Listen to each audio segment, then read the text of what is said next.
A hidden family truth came out during what was supposed to be a normal Sunday lunch, and suddenly everyone had a side. I'm 31, and in my family, Sunday lunch is basically church. My mom cooks too much, my dad falls asleep in the armchair, and my Aunt Lena arrives late with perfume strong enough to announce her from the driveway. That day was for my mom's 60th birthday. Nothing fancy, just roast chicken cousins, paper napkins, and my grandmother complaining that nobody makes gravy properly anymore. But Lena was different from the second she walked in. She hugged me too long, then she touched my face and said almost under her breath, "You still have my eyes?" I laughed because I thought she meant family resemblance. My mom didn't laugh. She just stared at the potatoes like they had personally betrayed her. Then my grandmother asked me if I still had the silver baby bracelet from the hospital.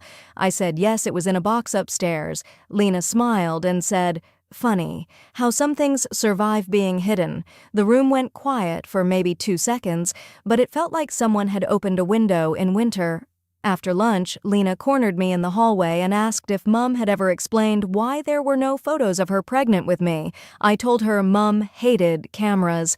That was the story I'd heard my whole life. Lena gave this sad little laugh and said, "Of course that's what she told you."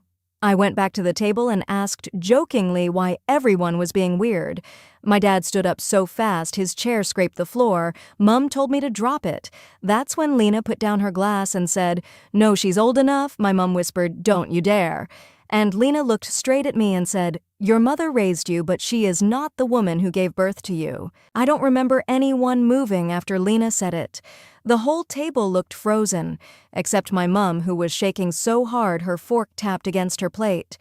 Lena told me she was 19 when she had me.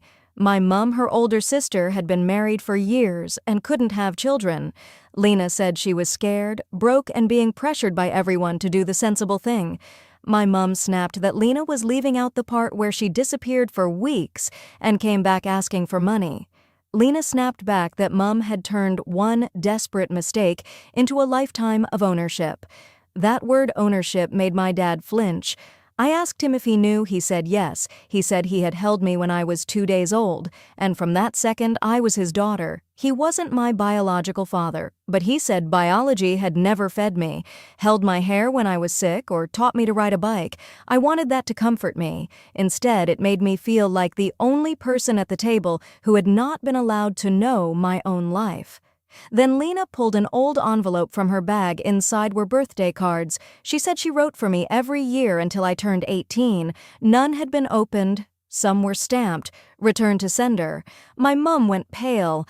She said Lena was not some heartbroken victim. She said Lena only asked for contact when she needed rescuing, and every visit ended with screaming money or threats. My cousins split instantly. Half said my mum stole my identity. The other half said Lena had waited for a birthday lunch because she wanted maximum damage. I walked outside because I couldn't breathe. Lena followed me and said, "Come home with me tonight. Hear the truth from your real mother." Then my mum appeared at the door and said, "If you leave with her right now, you are choosing her version before hearing mine." And suddenly both of them were asking me to prove who I belonged to. I didn't leave with either of them that day. I got in my car, drove to a hotel, and ignored every call until my phone battery died. The next morning, Dad came alone. He brought coffee, my birth certificate, and a folder I had never seen. He told me the legal adoption happened when I was 6 months old.